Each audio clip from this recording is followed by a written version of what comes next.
नमस्कार विद्यार्थी मित्रांनो, स्वागत आहे तुमचं आपल्या यूट्यूब चॅनलवरती। आज आपण 2 अंकी संख्येला 1 अंकी संख्येने भागाकार शिकणार आहोत। तर पहा विद्यार्थी मित्रांनो, मागच्या व्हिडिओमध्ये आपण 1 अंकी संख्येला 1 अंकी संख्येने भागायला शिकलेलं आहे। खूप स्टेप बाय स्टेप आणि खूप छान मी तुम्हाला भागाकार या व्हिडिओमध्ये शिकवलेला आहे। तो जर व्हिडिओ तुम्ही पाहिला नसेल तर नक्की पहा, म्हणजे तुम्हाला भागाकाराची एकदम बेसिक कन्सेप्ट माहीत होईल। आणि आज आपण स्टेप बाय स्टेप आज सुद्धा आपण पूर्ण भागाकार शिकणार आहोत। तर चला, आज आपण भागाकाराची 10 गणितं सोडवणार आहोत। तर व्हिडिओ शेवटपर्यंत पाहायचा आहे, म्हणजे भागाकार करायला तुम्हाला सोपं वाटणार आहे। तर बघा, 2 अंकी संख्येला 1 अंकी संख्येने आज आपण भागणार आहोत। तर 26 या संख्येला 2 या संख्येने भागायचं आहे। तर भागायचं आहे म्हणजे काय करायचं आहे, तर 2च्या पाड्यात 2 ही संख्या आहे का पाहायचं आहे पहिल्यांदा। तर मी तुम्हाला मागच्या पण व्हिडिओमध्ये सांगितलं होतं, आता पण सांगते, हे जास्त याला आपण भाजक म्हणतो। इथं येणारा आपला असतो भागाकार, इथं आपल्याला उत्तर मिळतं।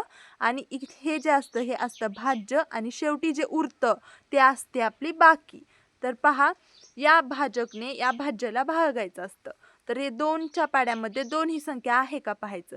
तर आहे, कितव्यांदा आहे, पहिल्यांदाच आहे। बेक बे, मग पहिल्यांदा आहे ते आपण वरी 1 लिहायचं, 2 आहे ते 2 इथं खाली लिहायचं, आणि ह्या 2ची आणि ह्या 2ची वजाबाकी करायची। 2 मधून 2 गेले, 0 राहिले। आता हे 6 खाली घ्यायचं।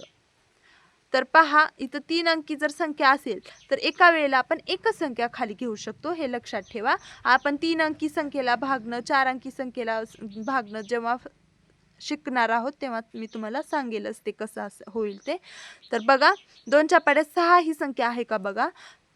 बेक बे, बे 2 4, बेत्रिक 6 आहे, कितव्यांदा आहे, बेत्रिक 6 म्हणजे काय, तिसऱ्यांदा आहे।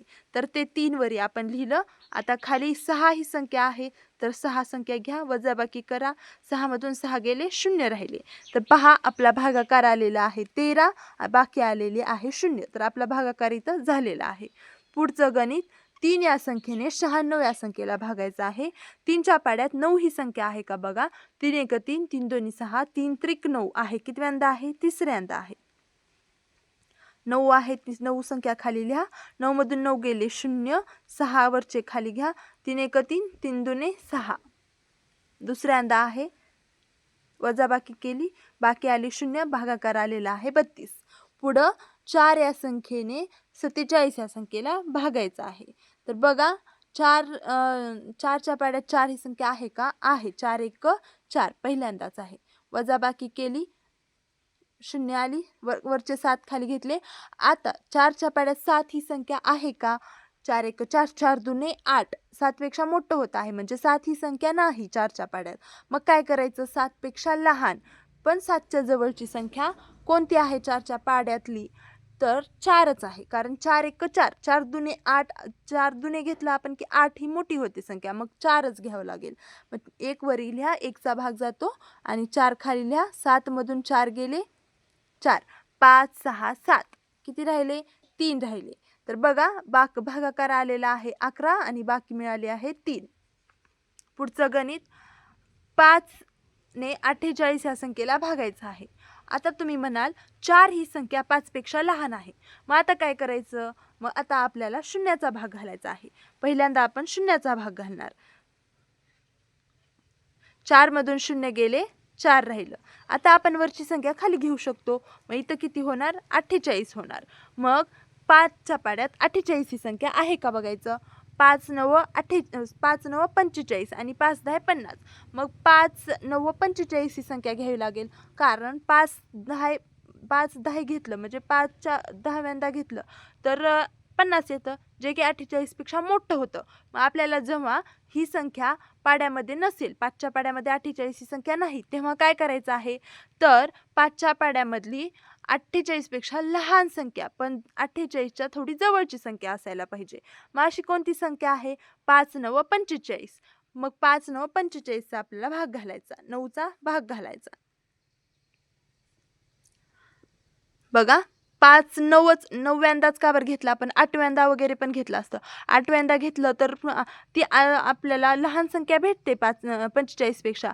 परंतु ती 45 पेक्षा थोडी दूरची संख्या भेटते. मग जवळची संख्या होता होईल तेवढ्या जवळची संख्या घ्यायची.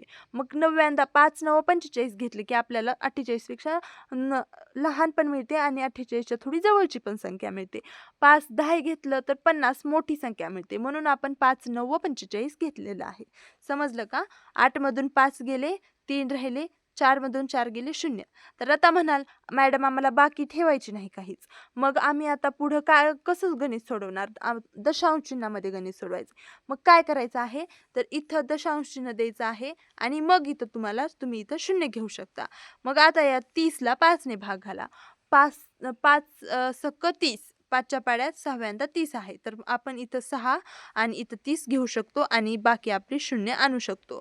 पण इथपर्यंत पण 9 0 9 हे पण बरोबर आहे आणि 9.6 हे पण उत्तर बरोबर आहे. पहिल्या शून्याला काही किंमत असते का? नाही.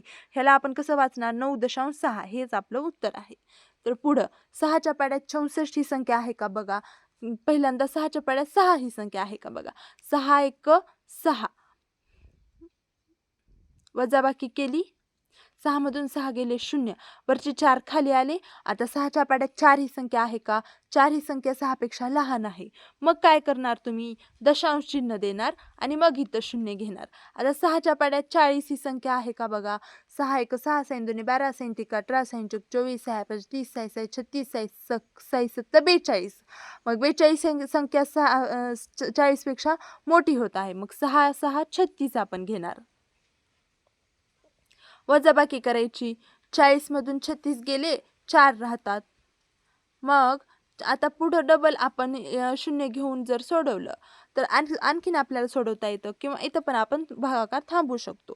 तर बघा 6 1 6 6 2 12 6 3 18 6 6 36 6 1 42 असं तुम्ही किती वेळेस पण केलं तर आता ही 6 6 36 आपण घेतलेलं बाकी 4च येणार 0च येणार म्हणजे इथं टिंब दिलं तरी चालते आणि 1.66 तुमचं उत्तर आलेलं आहे. पुढचं गणित 7 या संख्येने 79 या संख्येला भागायचं आहे. 7च्या पाड्यात 7 आहे का? आहे. पहिल्यांदा 7 1 7 वजाबाकी केली. 7 मधून 7 गेले 0. वरचे 9 खाली आले. आता 9 ही संख्या 7च्या पाड्यात आहे का? नाही. 7 1 7 7 2 14 मोठं होतं. मग 9 पेक्षा लहान 7च आहे. 7 1 7 वजाबाकी केली. 9 मधून 7 गेले किती राहतात? 9 मधून 7 गेले 7 8 9 2 राहिले. तर बाकी आली आपली 2 भागाकार आलेला आहे 11. जर वाटलं तर तुम्हाला दशांश संख्येमध्ये सुद्धा उत्तर काढू शकता. तर दशांश संख्येमध्ये तुम्ही उत्तर कधीपर्यंत काढू शकता? असं उत्तर जर निघत गेलं तर 2 संख्येपर्यंत उत्तर काढू शकता. पुढं 56 या संख्येला 8 या संख्येने भागायचं आहे. मग 8च्या पाड्यात 5 ही संख्या आहे का? नाही. तर पहा 56 म्हणजे 0 पहिल्यांदा आपण शून्याचा भाग घालतो. तर त्याला काही शून्याला पहिल्या किंमत असते का? नाही. मग फक्त पहिल्या वेळेस तुम्ही दोन्ही संख्या एकदाच गृहीत धरू शकता. पण जेव्हा दुसऱ्या वेळेस, तिसऱ्या वेळेस जसं की इथं आपण 8 खाली घेतलं.